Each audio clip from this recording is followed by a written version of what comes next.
We'll guide you through how to fix AirPods Pro 2 not connecting to an iPhone. If you find this useful, then please consider subscribing and liking the video.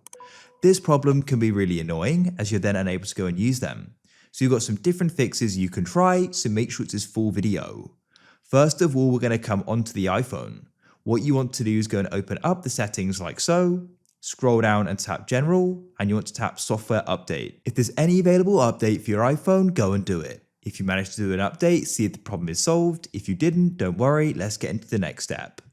What we're going to try doing is performing a restart on our phone. So press the increase volume button, the decrease, and hold down the side power button. Keep it held down. Shortly, your phone screen will go black. Keep it held down until you see the Apple icon. At that point, release. Go and see if they'll then go and connect. If they still won't, what you want to do is just try opening up the case. If you're finding there's no light appearing, this is likely because it's got no charge. So what you need to do is go and plug them in like so. Go and let them charge for at least 10 minutes, ideally longer, and then after that time, you can go and see if that solves the problem. Next, let's try resetting the AirPods. So what you need to do is make sure they're both in the case and have the lid open.